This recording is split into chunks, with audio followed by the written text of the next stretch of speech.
sur 27 hectares de vignes sur substrat argilo-calcaire que Christophe Pellier tire plusieurs vins issus d'assemblage ou pas, dont le Masspellier, dont nous allons parler ici, est une des figures.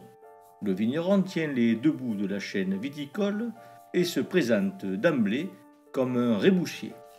Entendez par là quelqu'un à qui on ne la fait pas à l'envers. D'ailleurs, c'est bien à coup de pied au cul que l'œnologue a été invité à professer ailleurs. Il faut dire qu'il fallait en rajouter des ingrédients dans les cuves pour satisfaire au bon goût. Avec le Masspellier, vous allez découvrir un vin rustique sans fard, brut de raisin, fruité au possible et très éloigné des standards promus par la parkérisation depuis les années 70.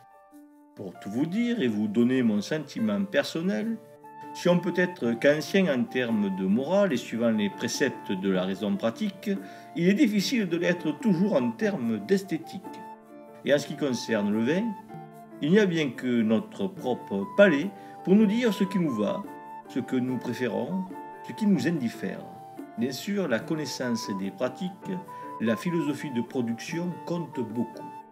Un pomerol gavé de sulfite n'est rien d'autre qu'une vinasse infâme dont l'infamie est seulement un retardement. Venons-en au vin Masspellier, millésime 2016. Le vin est noir, fruité, le jus de raisin est bien là. Fruits rouges, noyaux séchés, asperges sauvages empreintes d'urine de chevreuil, on y trouvera ce qu'on voudra si on a du nez et de l'imagination. Plus important que la logorée séparatiste de ces experts de cabinet, le Masspellier, c'est un caractère. Une terre lessivée, un climat lunatique, où les journées ventées de l'hiver, qui voient le Mistral installer l'enfer sur terre et nettoyer le ciel, précèdent les torrides journées d'été qui lacèrent le sol, torturent la vigne, figent l'air que remuent seulement quelques remugles d'air provenant d'un sol qui exhale ses derniers souffles d'air. À tout cela, il faut ajouter une personnalité forte, joviale et attachante, qui aime tant son métier qu'il semble parfois être né armé de pied en cap d'une cuve à vin. Pour le dire autrement, le Masspellier, c'est un sas qui unit le passé viticole de Blauzac aux tables contemporaines.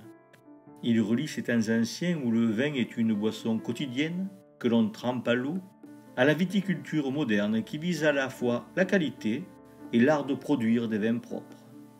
Bien sûr, c'est à boire avec modération, mais si l'envie vous en prenait d'en abuser, veuillez suivre ce conseil que l'on trouvait dans la littérature médicale au XVIe siècle et qui consistait à prendre, préalablement à une ingestion immodérée de pinard, de l'huile d'olive et de mettre ensuite dans chaque verre de vin un peu de cendre de bec d'hirondelle mélangée à de la myrrhe. Il paraît qu'on peut en boire des tonneaux ensuite.